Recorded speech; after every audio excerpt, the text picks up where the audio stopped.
ડભોઈ નજીક વઢવાણા રોડ પરની ખાડી વાવની બિસ્માર હાલત. વાવનું પાણી હાલમાં ખૂબ જ દુર્ગંધ મારે છે અને પાણી એકદમ ગંદુ થઈ ગયેલ છે. ડભોઈ નજીક વઢવાણ રોડ પર આવેલ આશરે 400 વર્ષ જૂની ખાડી વાવની હાલત બદતર થયેલ છે, જે અન્ય સ્થાપત્યોની જેમ વાવોની જાળવણી કરવામાં તંત્ર બેદરકાર પુરવાર થયેલ છે.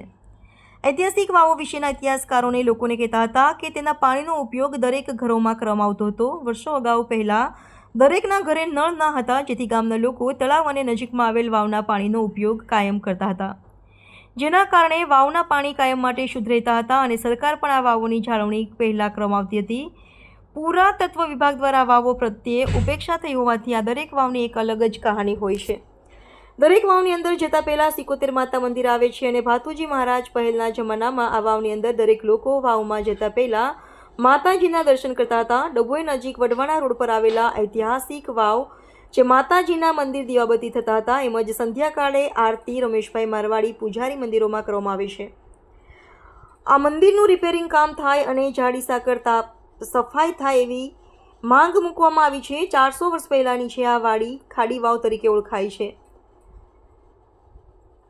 ફક્ત ટોચ જ દેખાય છે, જે દૂરથી જોઈ શકાય છે. પુરાતત્વ ખાતા દ્વારા વાવોની ઉપેક્ષા થઈ રહી છે, જેના કારણે આજે જોવાલાયક વાવમાં પણ જવું અઘરું થઈ ગયું છે.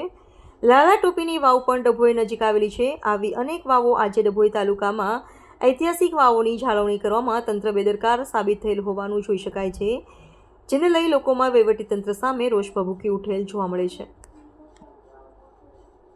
ડભોઈ દર્ભાવતી નગરી તેની બહાર હીરાબાગલ ખાંડી વાવ આવેલી છે.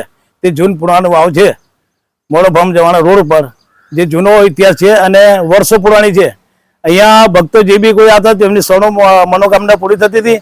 અને કહેવાય એવું છે કે ગઈડો પહેલા કે અહીંથી પાણી પીવા માટે ઘરે લઈ જતા હતા અને પીવા ઘણા બી આવતા હતા. અને આ પાણી એવું હતું કે કોઈ બી પાણી નાળેલું જે પાણી પીએ એવું કોપરા જેવું પાણી હતું.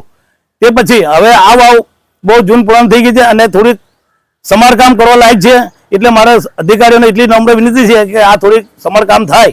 અને વર્ષો જૂનો પુરાણ છે અને મા ભગવતી સિકોતર માતાનું સ્થાનિક મંદિર છે અને બાજુમાં ભાતુજી મહારાજનું મંદિર છે. એટલે મારા એક સાહેબ અને અધિકારીઓને મારી એક નમ્ર વિનંતી છે કે આટલું થોડું સમારકામ થાય અને ડભોઈનો ઇતિહાસ હિન્દુ સમાજમાં આગળ ધાર્મિક વધે, એવી એટલી મારી નમ્ર વિનંતી છે.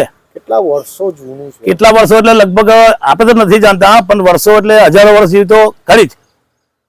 એટલો ઇતિહાસ આપણે જાણીએ છીએ, ગઈડીઓથી જાણીએ છીએ આપણે કે ભાઈ ગઈડીઓ આટલી 1000 વર્ષ જૂની વાવ હતી.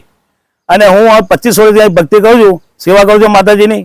અને જે બી મળે છે તે મેં માતાજી અર્પણ કરું છું, વાપરું છું, સેવા ભક્તિ કરું છું. બસ આટલી વિનંતી છે, બીજું કોઈ મારી આશા નથી. કે મારે અધિકારીની એટલી આશા છે કે ડભોઈ તાલુકામાં ઘણી વાવો ખંડી પડેલી છે, કોઈ અધિકારી ધ્યાન પર લેતા નથી.